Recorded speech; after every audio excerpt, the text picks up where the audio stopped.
let's see. There we are.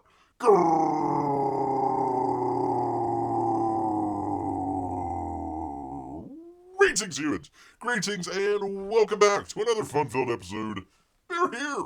29-year veteran of the woods, people. That's where bears live.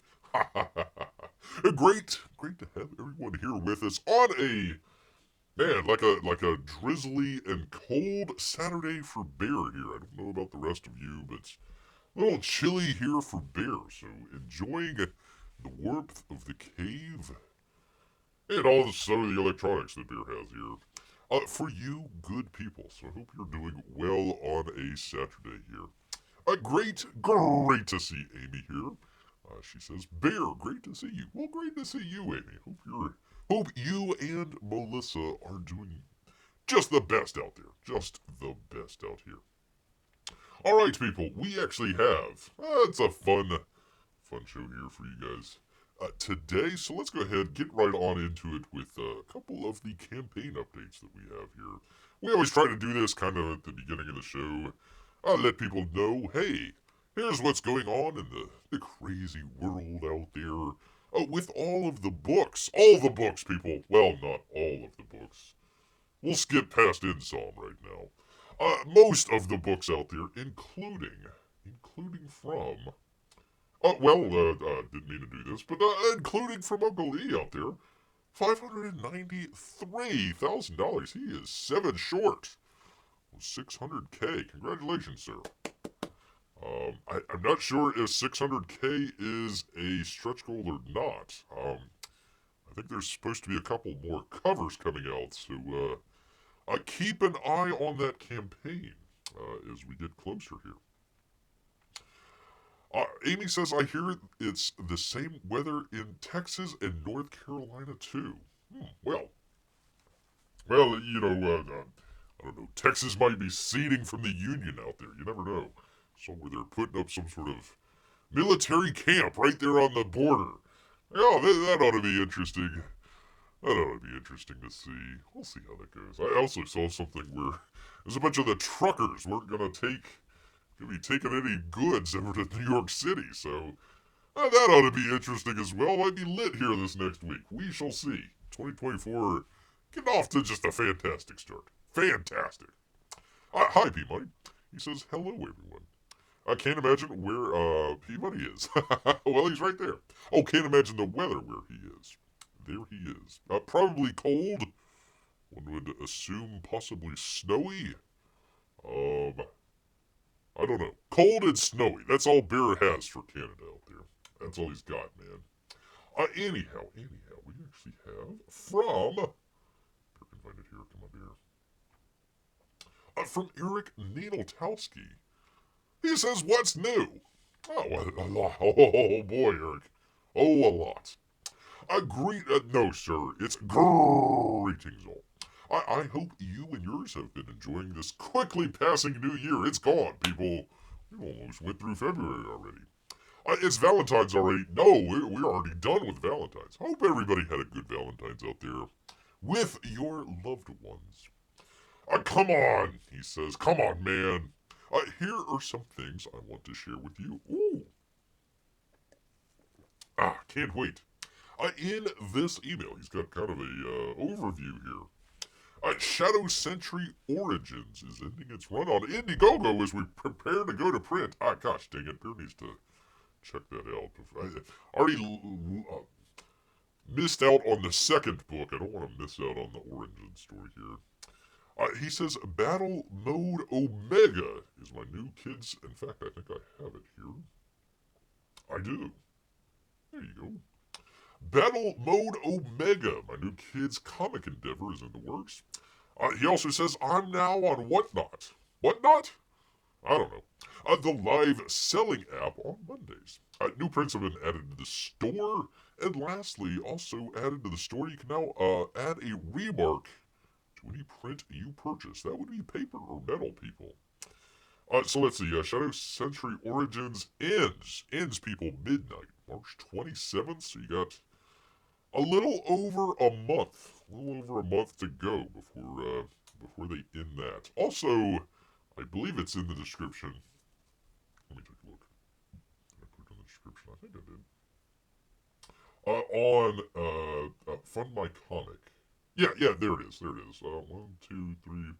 Fourth one down. Fourth one down on the books on Fund My Comic. So, Bear is trying to shepherd people over to Fund My Comic rather than Indiegogo. All the craziness that's going on, people. Anyways, March 27th there. And he has Battle Mode Omega. I want to hear from you. Is this something you would want to see? Asks Eric.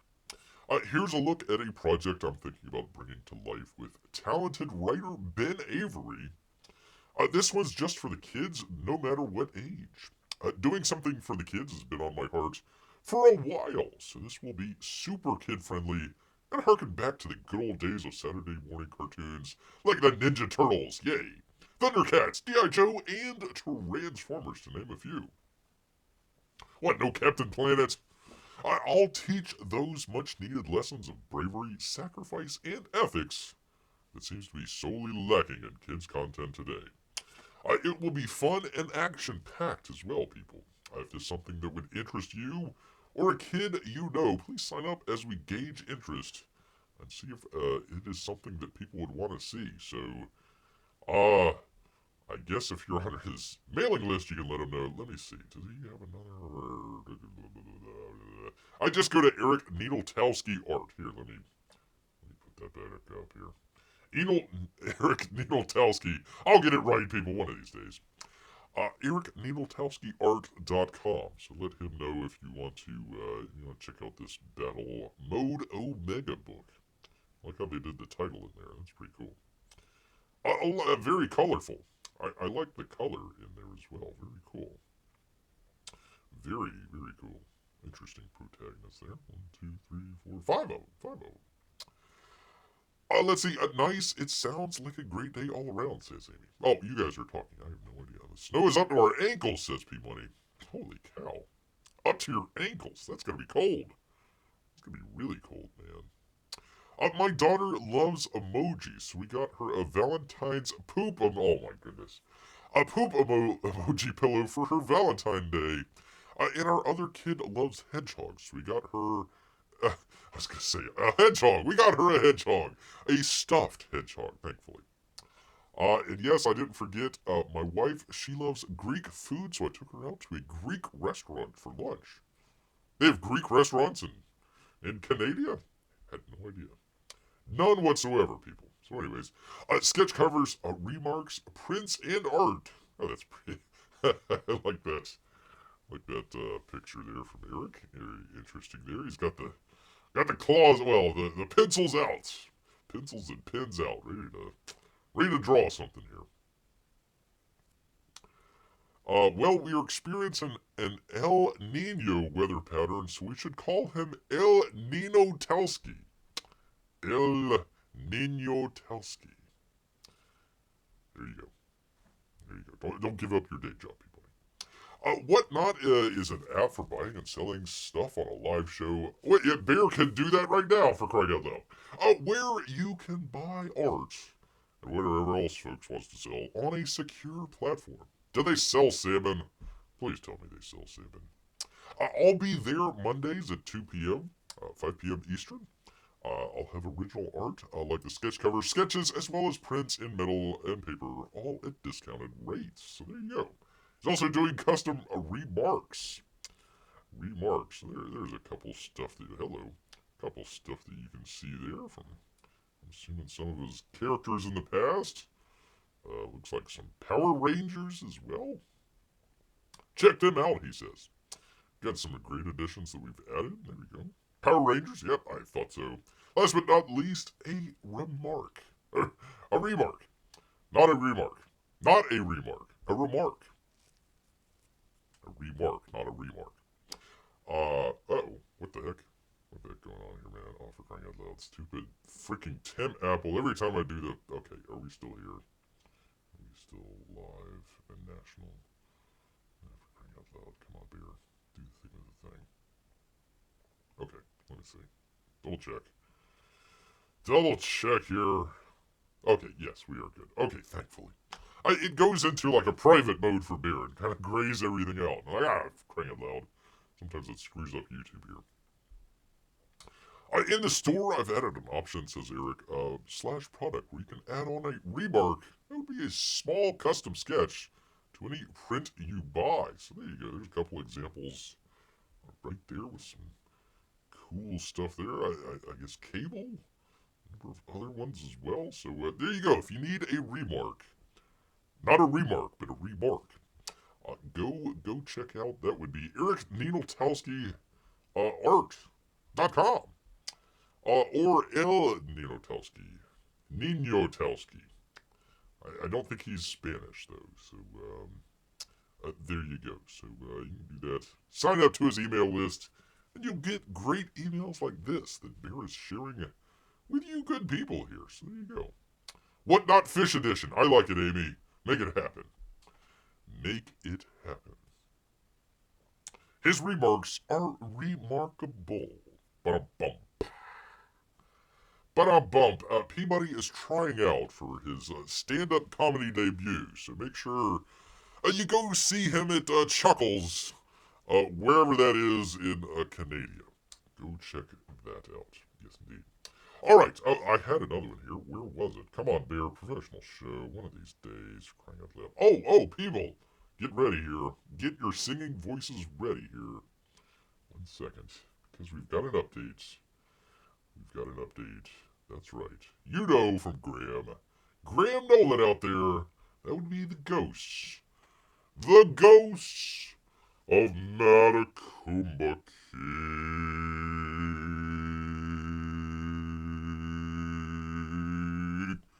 The ghost of Matecumbe, people. Yes, indeed. He says shipping. Hey, Ghost Gang. Hello. Julie the Fulfillment Queen has been busy. Hundreds of orders have been shipped out, and many more on the way. Don't worry if you haven't got yours yet. This will take some time. When your package is ready to ship, you will receive an email with your tracking number. I like how some of the people do that. It always helps out Bear. Make sure he's out there by the trash can when the postman shows up. I will be hand-selecting and signing the CGC books. Pardon me, people. Had some ribs earlier. Books next week, and we will get them out pronto, he says. I can't wait for this book to get into your hands. That's the best, the literal best, people. From Graham Nolan. Yes, indeed, people. Yes, indeed. From the ill-fated Tampa comic convention out there. He had a great cigar party, though. Always had fun. Always had fun. Thank you, Amy. She held that note for quite a while. Are you getting dead air too? Uh-oh. Test. Oh, yeah, for crying out loud. Yes, it's working just fine. Gosh dang it, Peabody. I tell you. Scaring Bear here. Yeah, sometimes when it goes like pause like that, sometimes it interrupts. It like interrupts the signal, I guess. I'm not sure. Did I do this one? Please tell me I did this one. This would be a great transition here. I did do it. Look at Bear. He did it. He did it, people. Yes, indeed. I don't know how many people this would apply to, but it applies to Bear, so we'll go with it. Lightning and Tampa Bay Comic-Con team up. There they are. There's old Cooch right there and Stammer. Let's see who else they got. Let's see. Radish, Publix, 81, Chernak. I forget who 58 is. Dahan, Jano, Olay? I think it's Olay there. Hagel, Sherry, Glendenning, and others as well. Welcome, Tampa Bay Comic-Con convention members. Tampa Bay Comic-Con and Tampa Bay Lightning are joining forces to host discounted tickets for the April 11th Lightning game. Ooh, who is that? That actually might be the Leafs. We might be battling it out there. Hopefully better than today's game. And an opportunity to nerd out with your friends and hockey fans. Not sure what the Venn diagram would be for that, but we'll see. Your purchase includes game tickets for the game on Thursday, April 11th, and the first 50 purchasers will be receiving a custom-made Lightning and Tampa Bay Comic-Con puck. Very cool. There you are. That's what the puck looks like. There you are. Take it to your dungeon. Take it to your dungeon or whatever sex club you want to go to. Yes, indeed. So there you are. I just thought that was funny that they were trying to sell Lightning tickets at Tampa Bay Comic Con. They didn't even have Tampa Bay Comic Con until like several months afterwards. So I don't know what the connection was there, but hey, that's all right. I'll take it any way Bear can get it here. Any way he can get it. Yes, indeed. And finally, people, that would be. Trying to get this right, people. It is Shane Davis. I don't want to pronounce it Shave Danis. That is just insulting. I don't want to insult Shane out there. Pardon me, Yanzi Lin. Saver of Bear's Camera. 100% pencils and inks are done, people. They are done. Hello, Nine Lives comic backers. Hello. Thank you for your patience while Shane had to undergo unexpected surgery. Oh my goodness. Well, I guess we all got to, be very accommodating to the operation that Shane had. Has become Shania. Has become Shania. We will no longer call him Shane Davis. It is Shania Davis after all, and we wish him the best, the absolute best in his transition to womanhood out there. Oh, pardon me, for his surgery for his drawing arm. I apologize. That's even worse. That was even worse. So, once again, Shane, we know you're 100% man, and also we hope your arm gets better, sir. We hope your arm heals up here. But people, they are happy to announce that 100% of the pencils and inks for Inglorious Rex 2 has been completed, which, as I've been saying, very modern art here. I'm not sure how the greater community is going to take very modern art take to the comic campaign here, but we'll see. We will definitely see, people. We will give him a fair shake. 3D models or not, we will give the book a fair shake. Which, by the way, if you haven't checked it out, Bear did the review. Well, he did it on the live show, but separated it out, put its own video out there. So if you want to check out what's Bear's kind of calling now a read-along and reviews. We kind of read along with the book and then kind of talked about it. And what Bear liked and a couple of the issues that Bear had. Not very many, but a good book.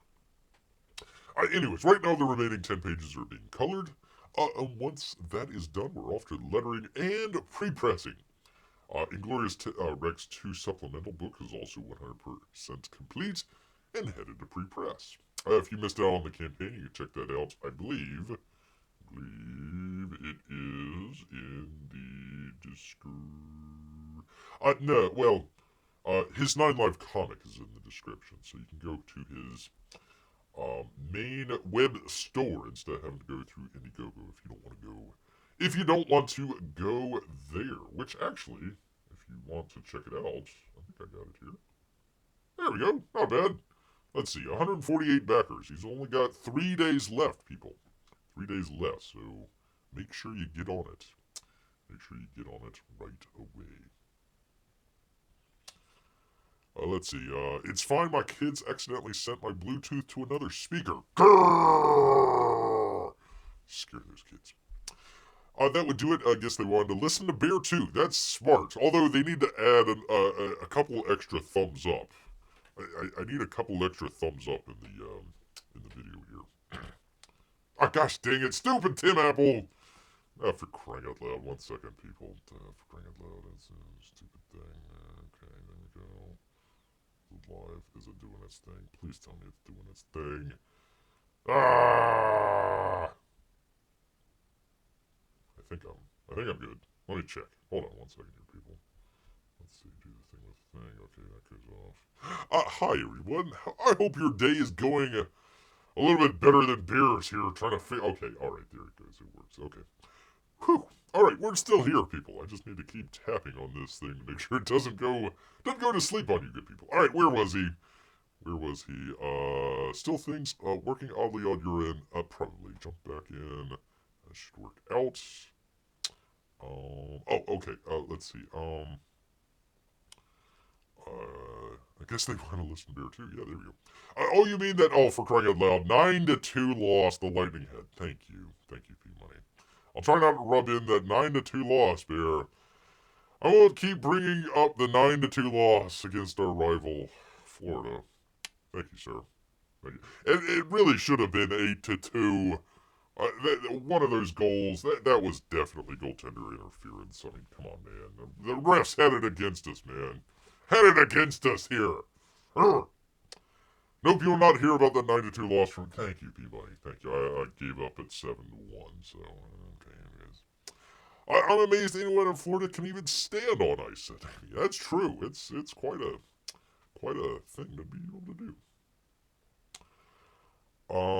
Let's see. Oh, speaking of comics, by the way, Bear, I watched your lack of a theme song comic review today. Well, listen, we were trying something different. We will hear back from the audience, see where they want to go with it. Normally, Bear would do a normal review with it. I just wanted to get it out, number one. Number two, that's the only copy that Bear has, so if he goes to put it into the scanner, of course it flattens the book out. Bear usually likes to have an extra copy. In fact, when Bear got the book, I thought it was actually CyberFrog. I was like, oh, good. I can finally have a copy for just a review copy. And no, it was Salamandroid. So it's like, oh, I don't want to destroy the book there. So, anyways, I tried it out. Tried a different. Bear's calling it a read along. Why am I still showing Shane here for crying out loud? We're done with that. Calling it a read along and review. So, a little something different. Wanted to try it out. Especially the read along part. I wanted to try that out and see how that's worked out. You couldn't quite see a lot of the dialogue, a lot of the lettering in there. So you probably wouldn't be able to read completely along with it, which I'm kind of fine with because I'm not trying to copy anything. I'm not trying to get into any sort of copyright issue, and not trying to spoil anything as well. Although you're seeing the images there, Bear just did kind of a recap of it, kind of an overview of it. I didn't want to read too many of the panels there, other than the Bi brother that he had in there. I had to point that out. Other than that, no, I'm trying something different. Trying something different, man. Trying something different. All right. Speaking of trying something different, we'll go with it. What the heck? Why not? We'll go with something different here.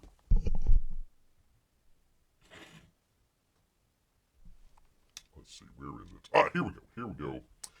Here we go, people. Actually, finally, a little bit of good news out there for you good people. Trying to find. It's hard to find some good news out there, but we found some. Oh, I'm sorry. There we go. There's good people there. From a, what would you call this? A sort of legal organization, I suppose. American First Legal, as they call themselves. American First Legal files federal civil rights complaint against the Walt Disney Company for illegal race and sex discrimination. Oh boy, oh boy, oh boy. By the way, they actually lost. There we go. They lost their lawsuit. Disney did. They lost their lawsuit against the state of Florida. There's the whole Reedy Creek thing. They were, it says, the legislator took away our special grant that nobody else in the state, let alone the entire country, has. How dare they? We're going to sue you guys. You and Red Rum DeSantis. We're going to sue all the pants off of everybody. They lost. They lost their case. So, hopefully the same thing happens here. Let's see what they have in store, people.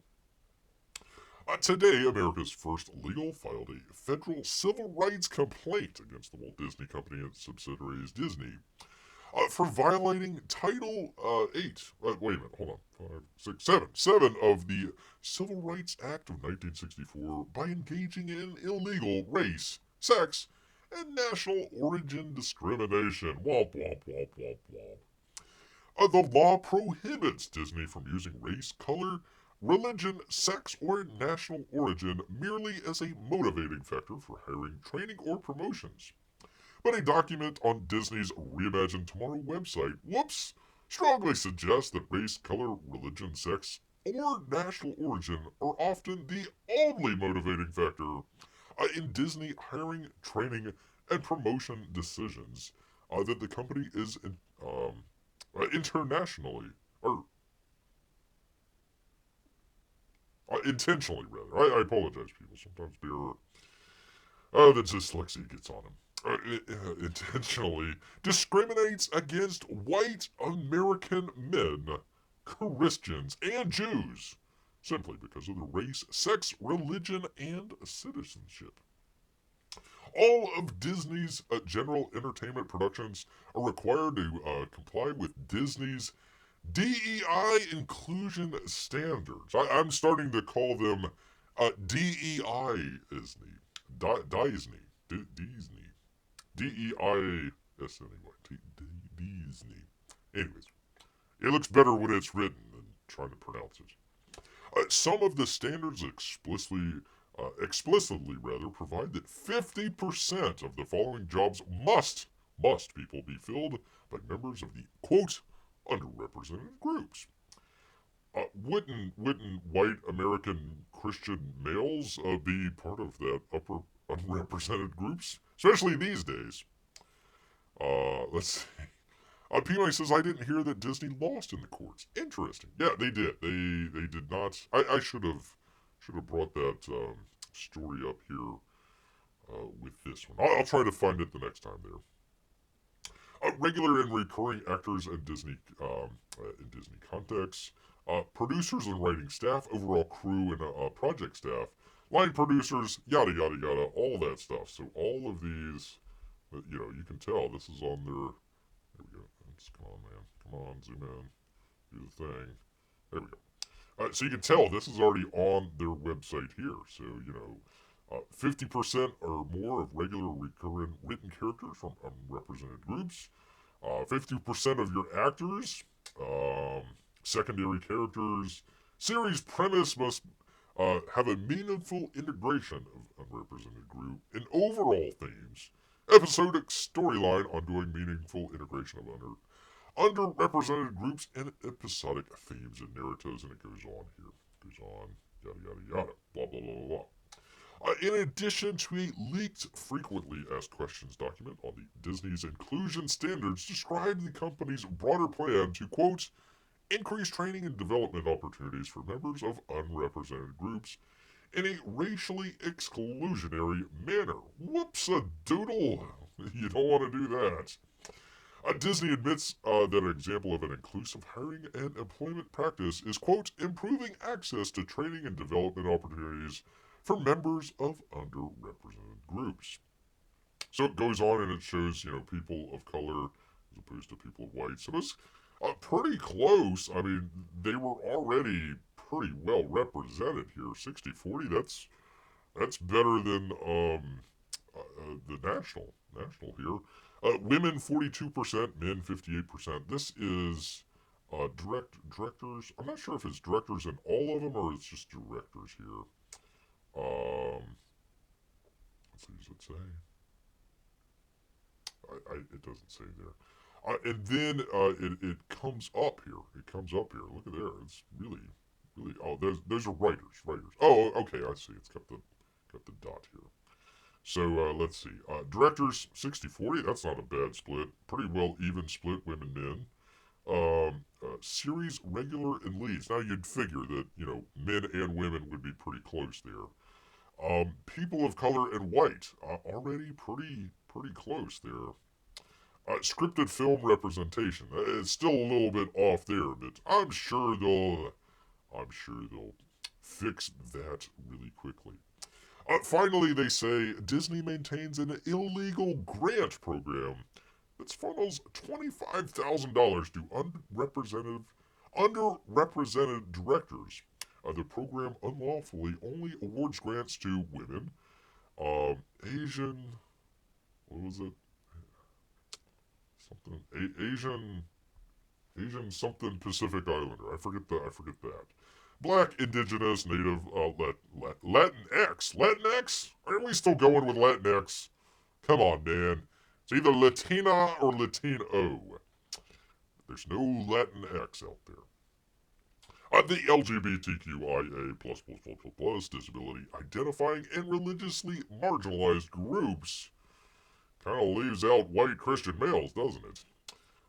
So there you go. There is all that. This is all on Disney's website. So, in the statement here, Disney appears to be engaged in pervasive, far-reaching, and illegal race and sex discrimination in violation of the 1964 Civil Rights Act. Accordingly, we have filed a formal complaint with the EEOC that Disney is engaged in illegal conduct.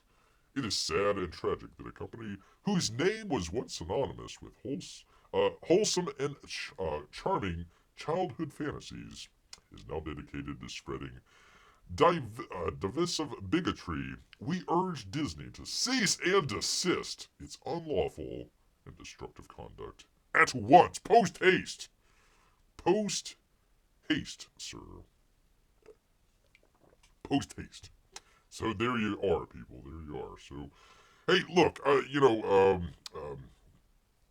making comics, making, videos out there that, that's all fine and all that stuff, but that, it's defensive. It's very defensive battle that you're fighting there. This is, you got to take it on the offense every once in a while. So it's good to see some folks there fighting back, taking it to old Disney, and really with the Civil Rights Act. That's just, pardon me here, people. That is just the chef's kiss here. There you go. So there you are. Disney once again headed to court for violating a Title 7? Title 7. We all know Title 7, don't we? Of the Civil Rights Act. So there you are. Yeah, they actually had, I didn't have it right in front of me here, but Disney Animation, they made it a specific point of not only trying to make it 50-50, they were actively trying to get a lot of what they were calling the older white guys, giving them bad assignments or just mundane assignments to really talented people, either A, to get them to quit, or B, they would come back and maybe complain, hey, I've been on, X number of movies as the lead animator, and now I'm drawing, stuff in the background that nobody's ever going to see. Hey, I don't like that. What's going on? Well, then they would use that as, oh, well, this guy's complaining and yada yada yada, so we gotta get rid of him that way. So they were trying to essentially force people out of Disney Animation, and now we see where Disney Animation is.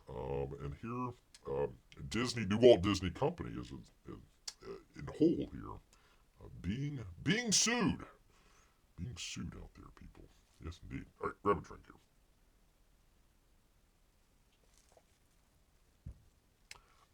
Gotta wet that. Gotta wet that whistle.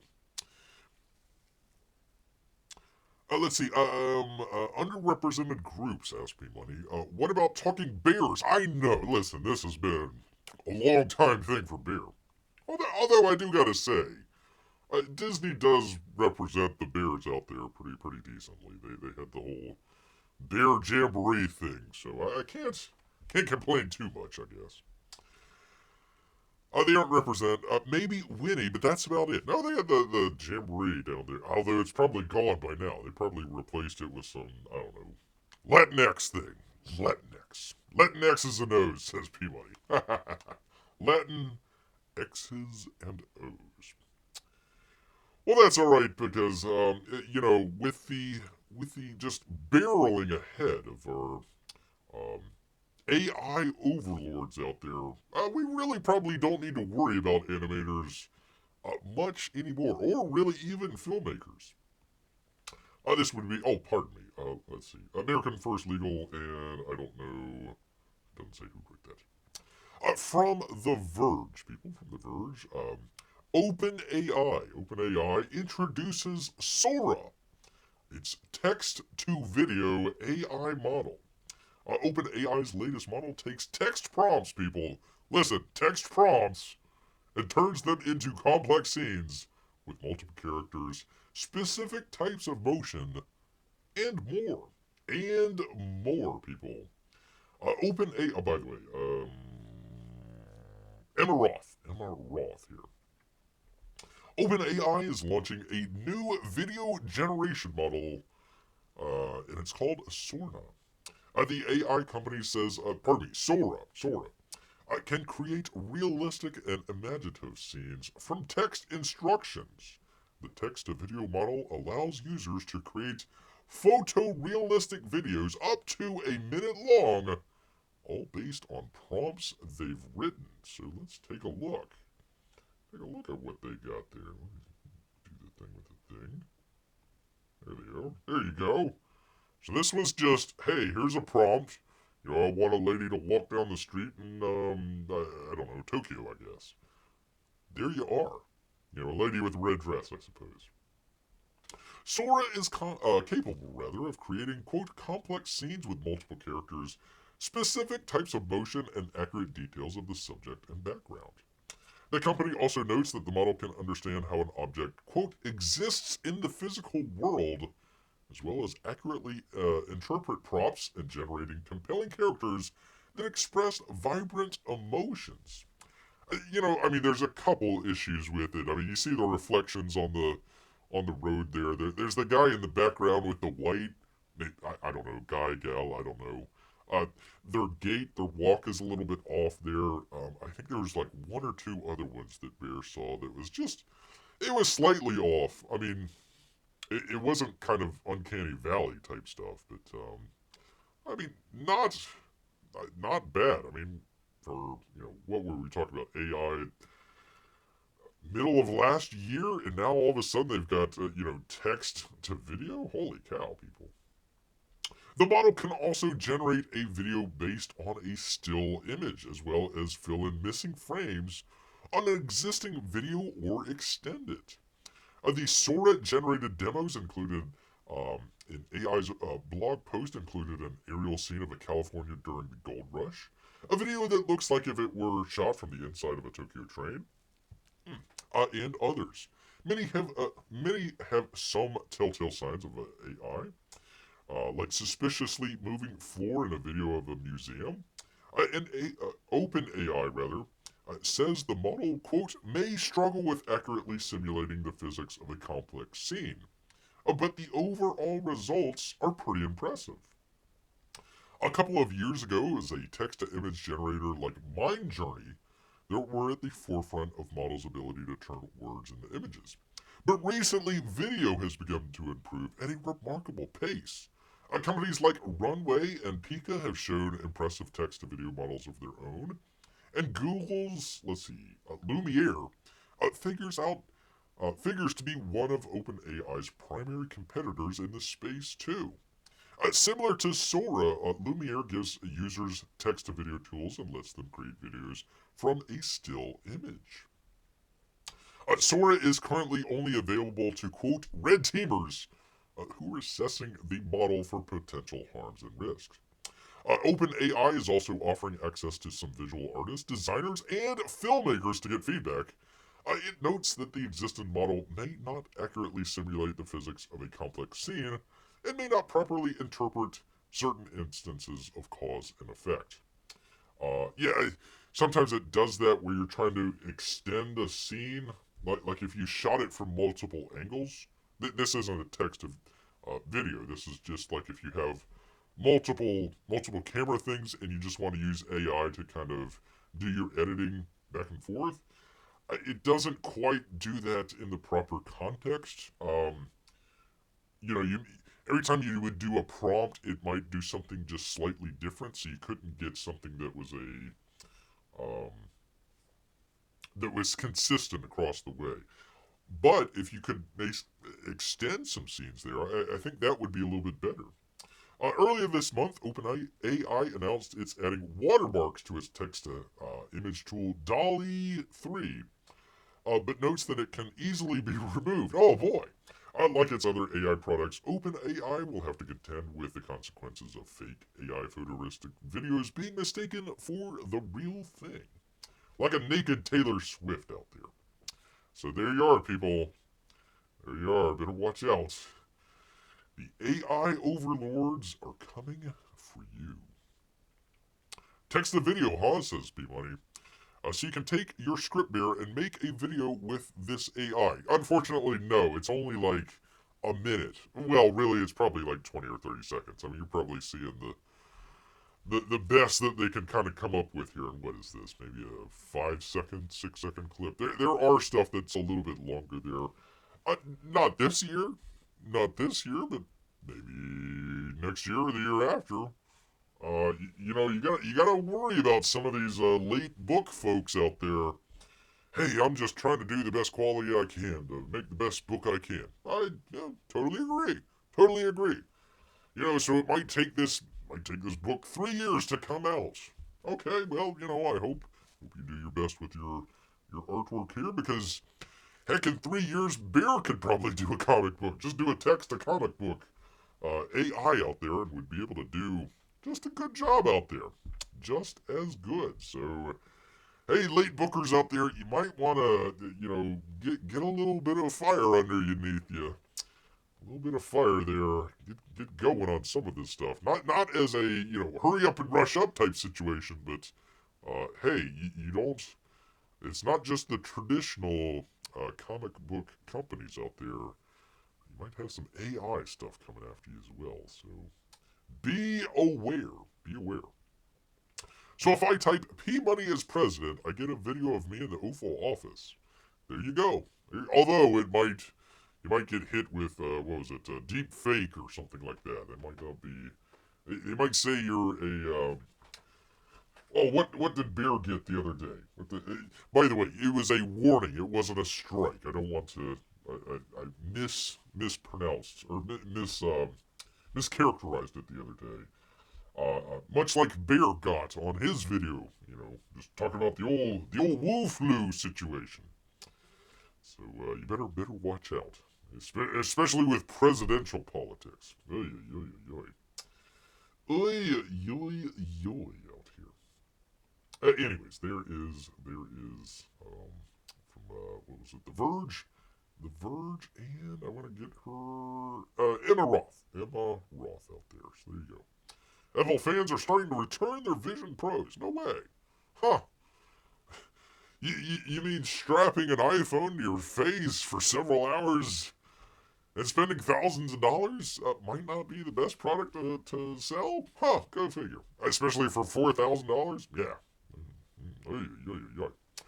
Oy, people. Oy. Anyways, that's fine. That's fine. From Bounty Comics here. Sven Zerbeck Hooley. Mademe Webb gets squished. Post worst opening day box office than Morbius and the Marvels? The worst movie of all time? The Marvels? Really? Wow. You really gotta be bad with that. Like, bad. Like, really, really bad. I think I can see why here. What the heck is going on in this scene? Why does everything have to be blurry? Why? Come on, man. I mean, you can see, like, when you want to see both of her eyes, like, I don't know. Okay, alright, it's the one eye and, like, half of her face. And that's it. That's the only thing in focus here. Only thing in focus. Old Sydney Sweeney. We needed more boobs. That's what the problem was. Mademe Webb needed more Sydney Sweeney boobs out there. I'll just go for cleavage right now. The opening day box office numbers for Mademe Webb are in, and to the surprise of absolutely no one, very, very few audiences were interested in Sony's latest misguided attempt to build out their Spider-Man without a Spider-Man film universe. Why would you do that? Why would they do that? Again, what the heck, man? Like, this is this is just a. I mean, listen, people. I mean, you can just like take a look at this and just be like, yeah, this is a bad movie. I don't like this. I mean, just like, okay, her face, which of course has got to be centered in the frame. All right, fine, whatever. And then everything else is blurred out except for the seat next to her. Like, did you really think that this was a good? I don't know. I guess that's what happens when you get the people of color out there directing all the films and whatnot, and not having anybody of any sort of experience on your film set. You're going for diversity, but you forgot the diversity of actually, having experienced people that could, rack a shot and frame things properly. Per box office analytic outlet The Numbers, the Dakota Johnson. Dakota Johnson? Is that who that is? Oh, yeah, I guess so. Wasn't she in like the BDSM film? What was the name of that? The one that was based on the book, right? Wasn't that like a Twilight fanfic? What was that? The one with the millionaire dude, and like she came over and did all the weird stuff. Anyhow. The Dakota Johnson led bait and switch managed to pull in only $6 million, roughly $1,500 from each of the 4,000 domestic theaters which screened on its opening night on Valentine's Day. Why would you put out a film on Valentine's Day with superhero? I don't know. Whatever. Well, I take that back. Didn't Deadpool premiere the original one? Didn't that premiere on Valentine's? I think so. But to truth, $1,000. Let's see that. Okay. Let's just say your tickets cost, $10. $10 there, so that's maybe 150 people each theater. Yeah, that's not very many.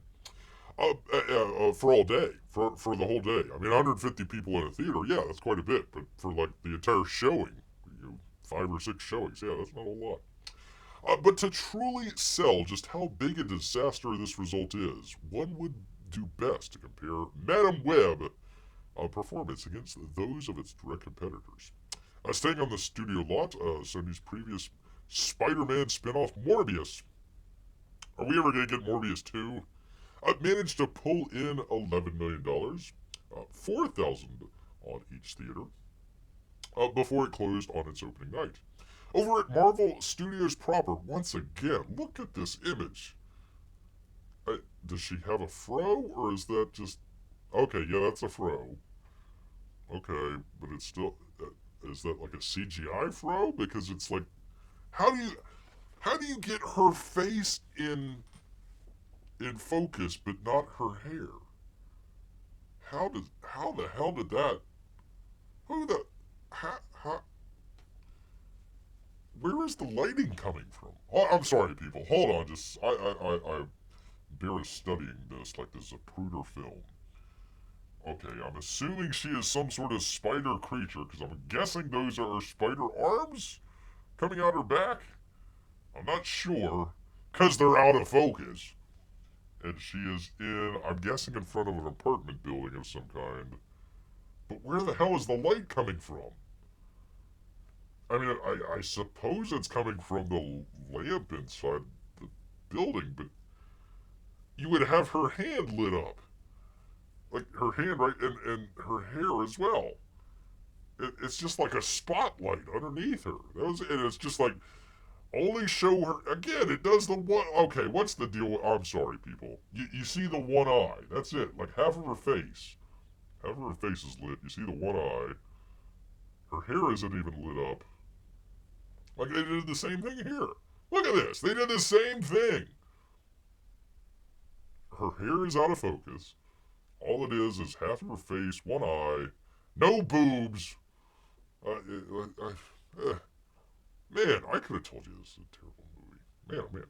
Anyhow, I apologize, people. I am going outside the box here.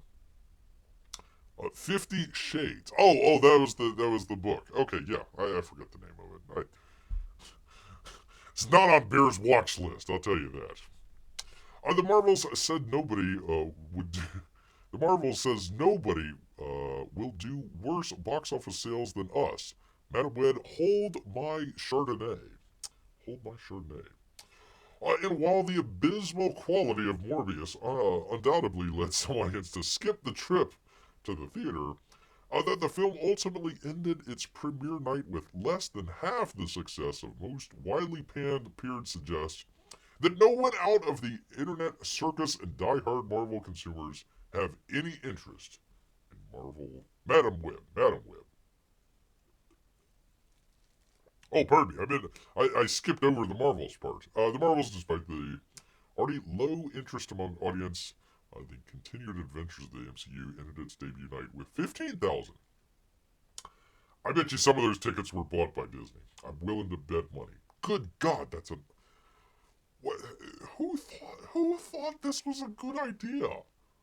Who checkmarked this box? Oh yeah, that looks great.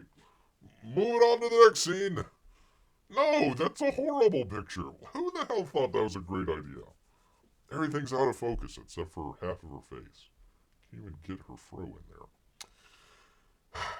there. Leading further credence to this disinterest theory is the fact that the film has suffered an absolutely astonishing second day drop off. I wouldn't be surprised. $500 per theater. Ouch. Ouch. $2 million.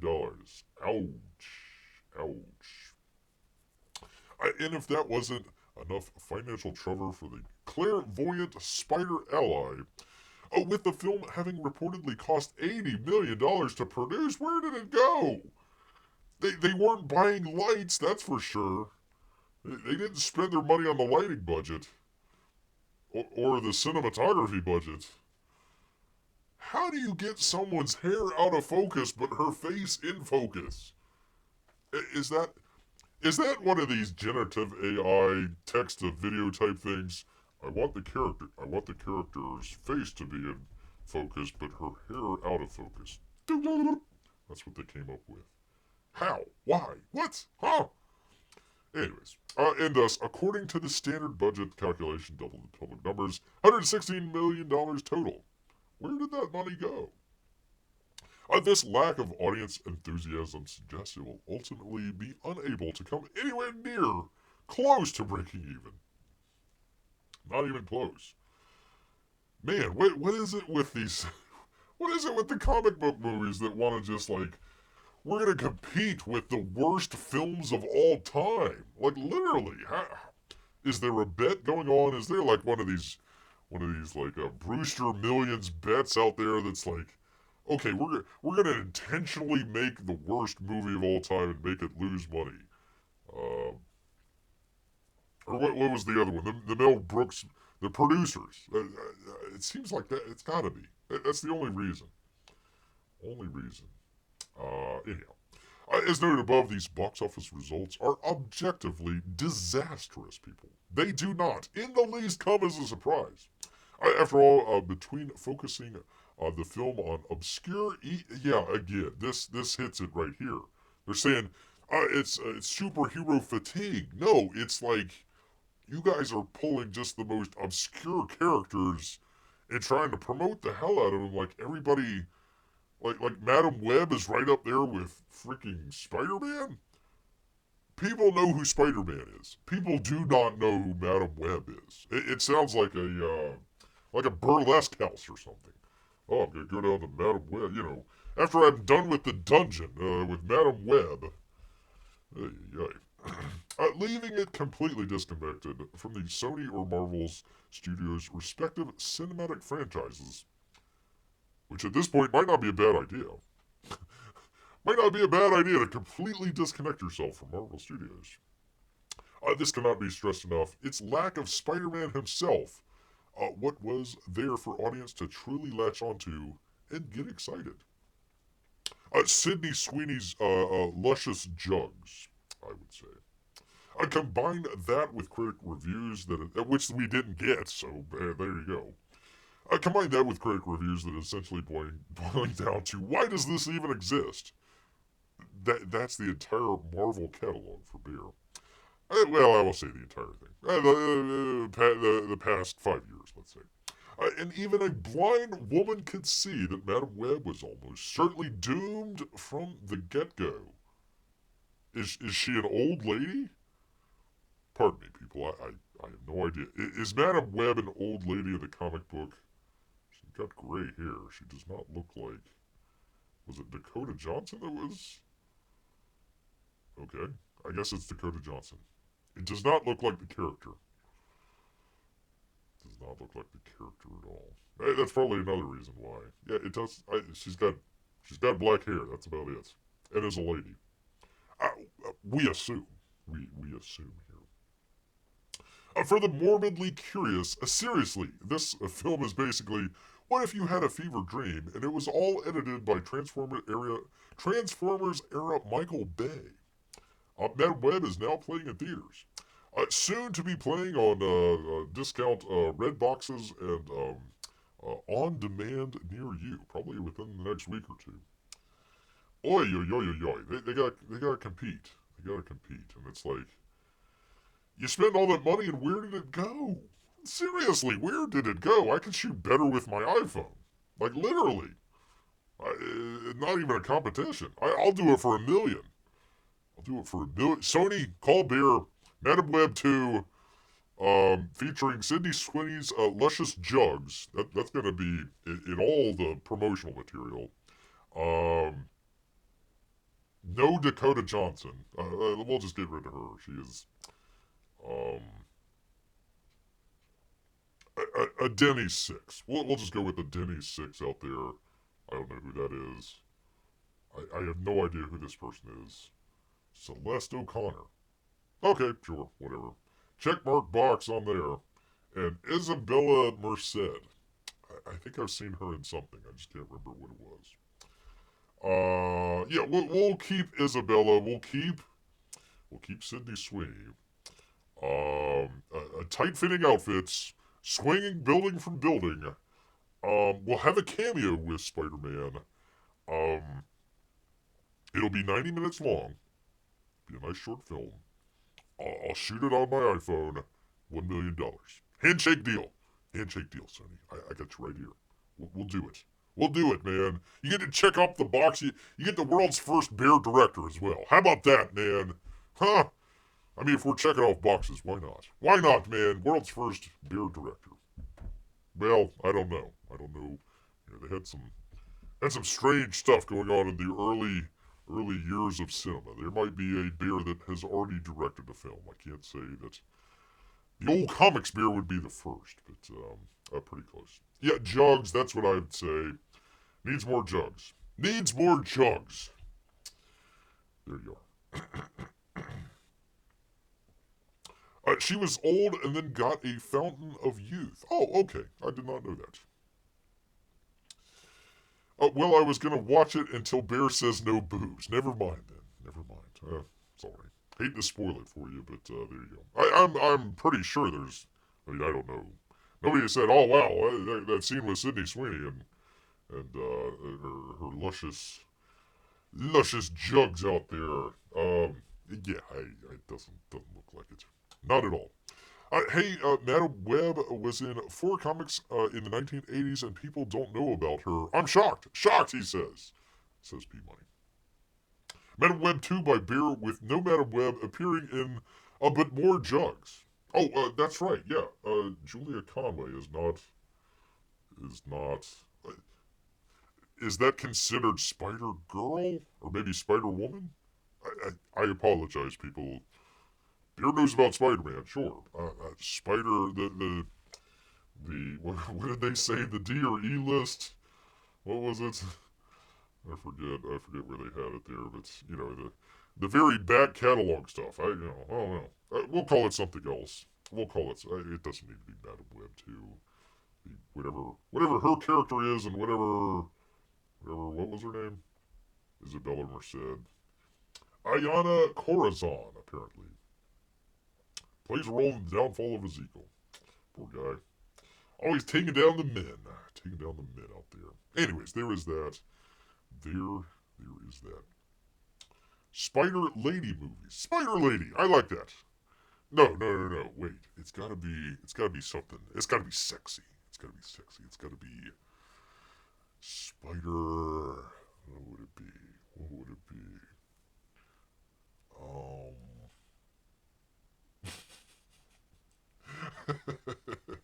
I'm not gonna say what I'm thinking. I'm not gonna say what I'm thinking here. But it would make a good movie. It would make a good title. Anyhow, we will move on. We will move on from that. We will move on. P Money, I did have a story here. I might get to it the next time. It's kind of running a little long here. P Money actually asked. Maybe it was Mrs. P Money out there. Asking like why do certain actors keep getting promoted? And I was trying to say, well, a lot of times it's the casting agencies that do a lot of that stuff. I'm not going to read through the whole thing here, but essentially they are selling. I think it was Sundance, Berlin. Well, Sundance, Berlin. A number of these places that have that have what am I trying to say here? The come on, Bear, think. Use your brain here. Exhibitions out there. So, Sundance is kind of the big one out there. Anyways, so you'll see a lot of this stuff where like Scarlett Johansson's attached to a movie. Well, the people that are either getting it out there or getting it to be sold. CAA is one. Let's see. Here's CAA again. They are. Let's see. What is it? What is? I'm trying to remember what CAA stands for there. Anyways, they are casting agents, casting agency association or something. Anyways, that sort of stuff. There was a couple other ones as well. CIA finance. I thought there was a couple of others. Anyways, I was just trying to bring that back around. I might do that later since we're getting a little bit late here. Yeah, it was Ruth. She is still shaking her head at Pedro being Mr. Fantastic. I wonder if that movie's actually going to get made.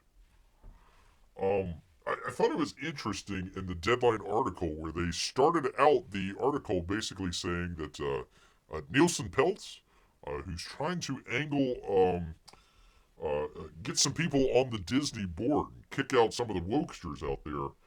He was literally giving an interview, and then all of a sudden, this thing just pops up out of nowhere.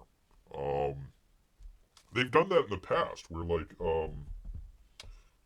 what was it? The lady that was going to direct the Rey movie. She was getting a lot of heat, and then all of a sudden they just announced a Mandalorian movie out of the blue. It's like, oh, okay. And it seems like a lot of that is distracting. So, I wonder if it even is going to get made. That's kind of the question. They're saying it's going to be in 2025, but I doubt that.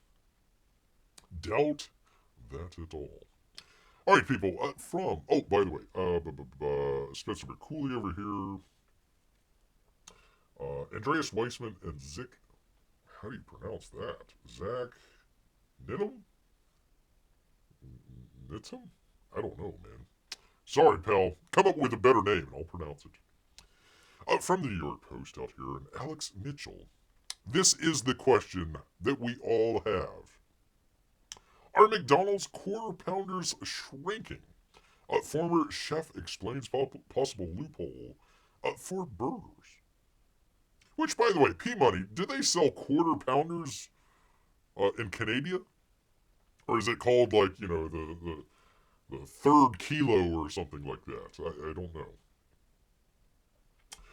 It is a McMystery, they say. Well, I tell you, gotta start out with the puns. A former McDonald's corporate chef is addressing customer speculation that the fast food titan, crying out loud, beer, get a drink. Fast food titan, which has come under heavy fire for raising prices, resulting in an $18 Big Mac meal, has also served shrunken down quarter pounders. Look at there it is. Is the quarter pounder still a quarter pounder, they ask. So there's like 4 main things that they could do to make it more affordable, with the loophole of it needs to be a quarter pounder before cooking, people. Before cooking. He says, yes, the weird one I don't get is the double quarter pounder they sell. Isn't that a half pounder? Interesting. The first strategy the chef discussed is one he feels is less likely, mixing frozen beef into fresh patties. Oh, that looks just wonderful right there. Look at that. That is just a scrumptious burger. I mean, just tasty. Look at there. I mean, when you want to just sink right down into that lovely kind of smashed patty there. But I think McDonald's makes their quarter pounders, at least in the United States, the best country.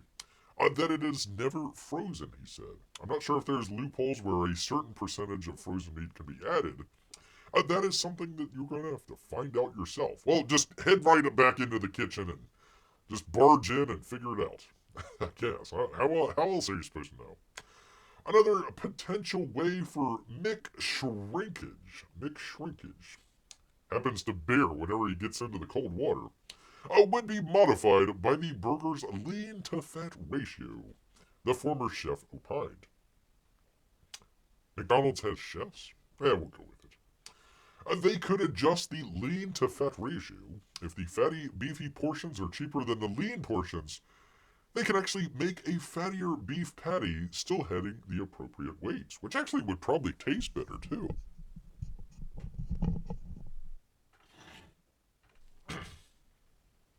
But when you cook it, more of that fat is released and you might have a smaller looking patty. Another potential maneuver, I'm not sure if that's how you spell it, involves modifying the analytics within manufacturing settings. Using the example of a standard burger's meat being allotted 4 to 4.25 ounces, the chef said that can be easily clamped down.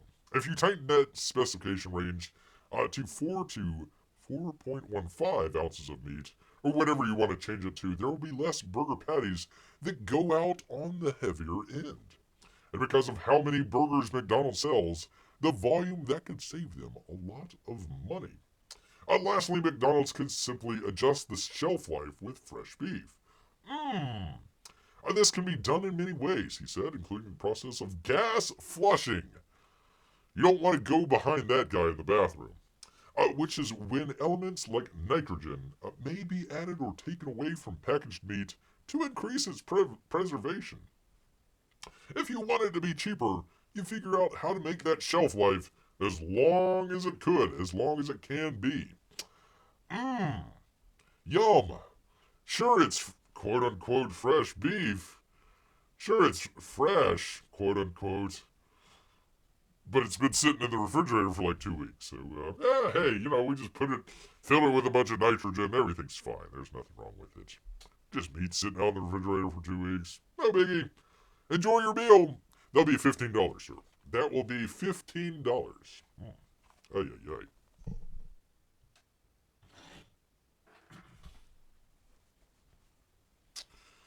Jiminy is alive. I don't believe it. Holy cow. Holy moly. Jiminy Cricket? Oh, somebody might have stepped on him. Holy cow. Hey, Jiminy, how are you? Hope you're doing well. Hope you are doing well, sir. PMI says, if you get 4 patties, does that make it a pounder? Probably. I yelled Jiminy, and Ruth ran into the room to wave at Jiminy. Ah, that's nice. That's nice.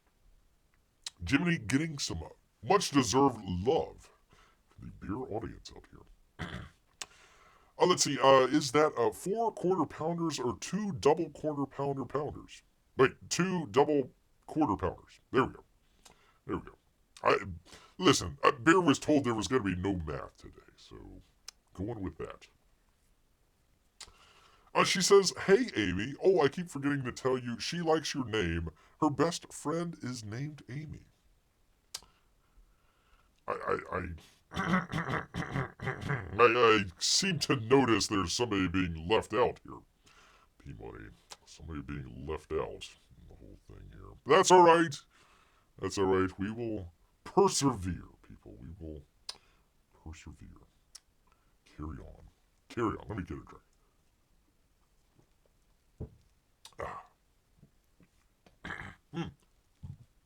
Excuse me, people.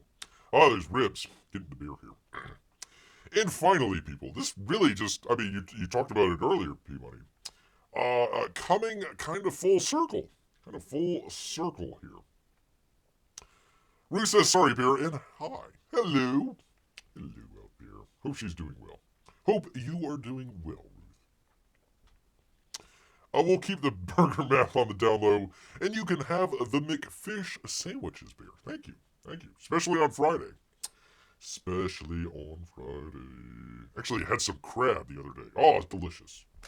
Delicious. Bunch of floaters. Excellent.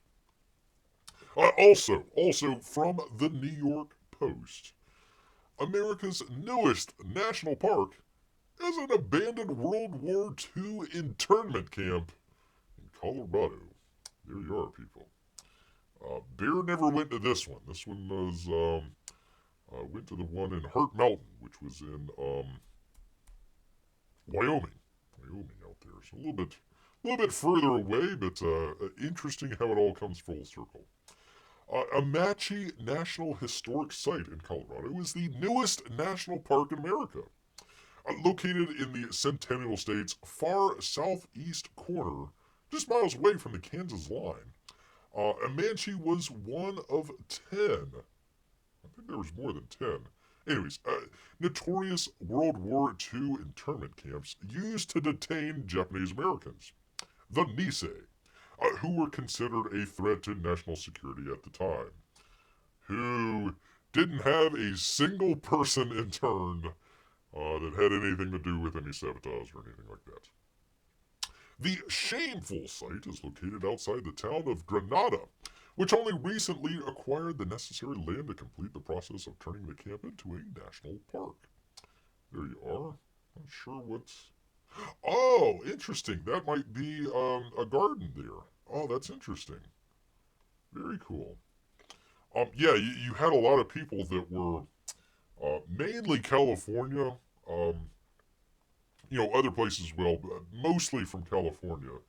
The Japanese, the Nisei out there, moved more towards the interior of the country. They're really worried about the actual Japanese, the Japanese Navy and all that sort of stuff, causing a bunch of ruckus out there. Really, it was a way for a lot of the farmers and other folks out there in California to be able to get some free land. Hey, that person's a enemy of the state. You're going to get shipped off to the middle of the country there. Oh, wow, look, I got all this free land here. How about that? So, yeah, a lot of them were farmers. So they took their farming skills and put them to use. Of course, this is 80 years after the fact, but interesting that it was still intact there. Pretty cool.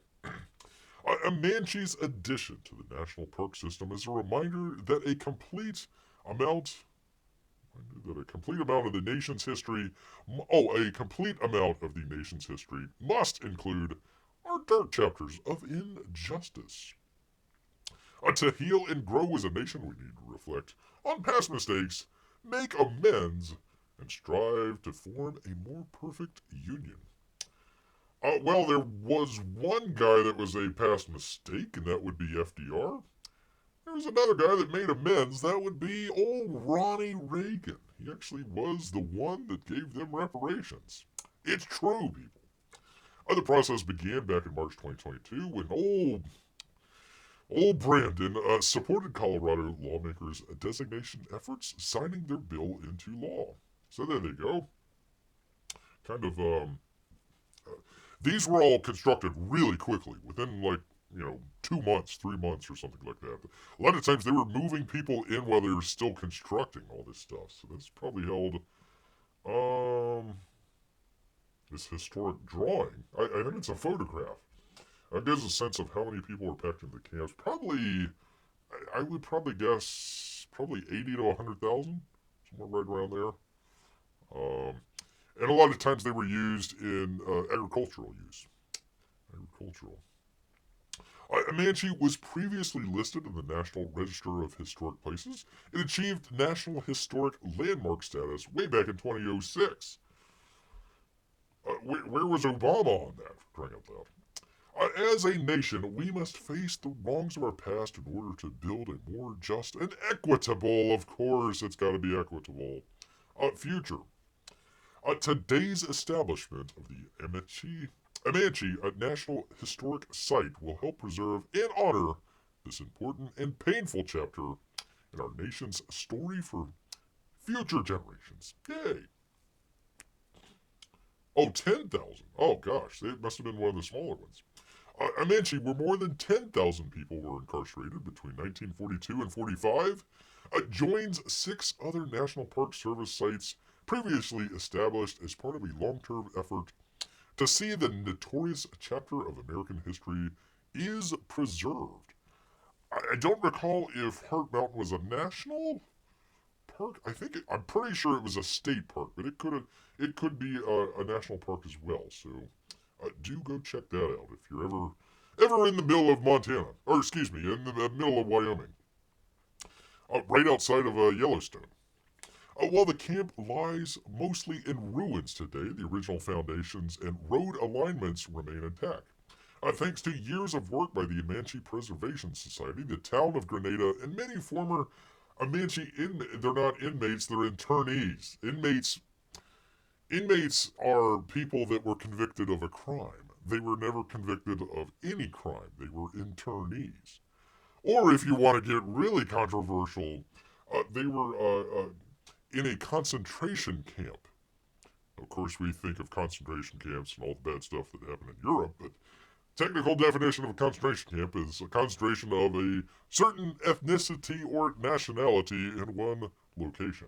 So there you are. Besides a historic cemetery and the original ruins, the site contains a monument and a handful of restored and reconstructed buildings, including barracks, a recreational hall, and a guard tower.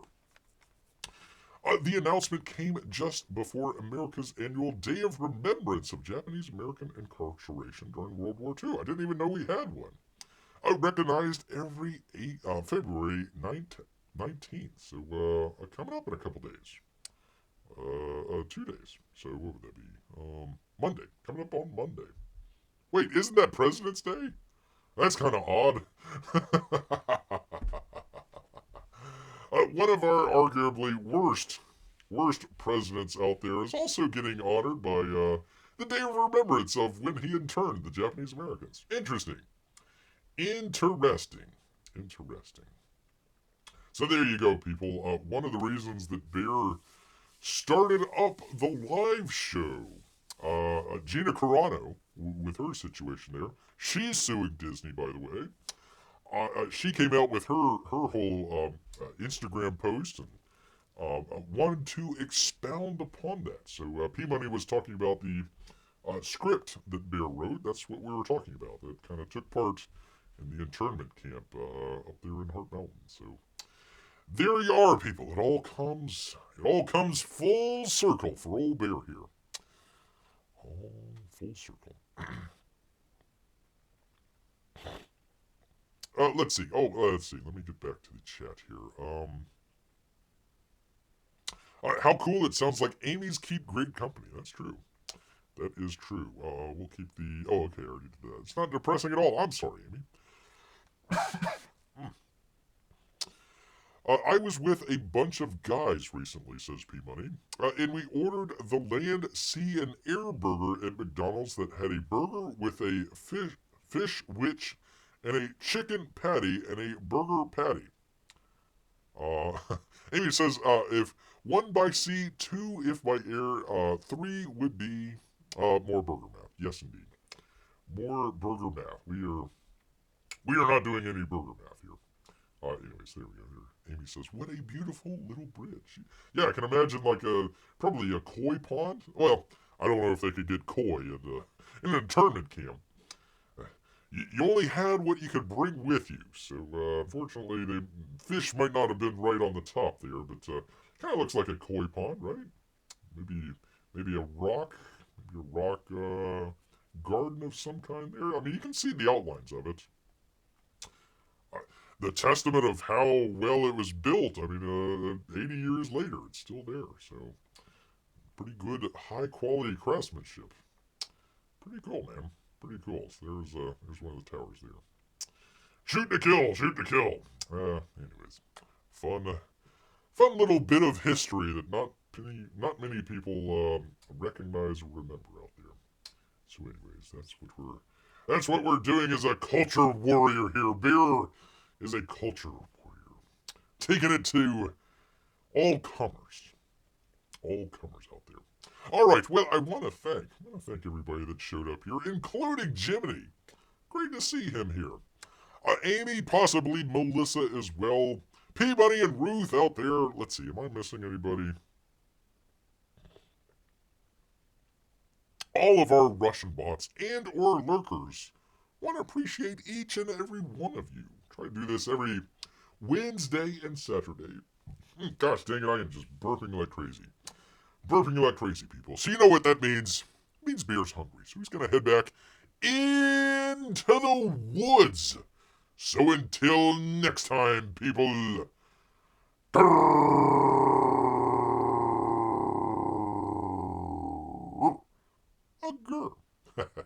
Night, everybody.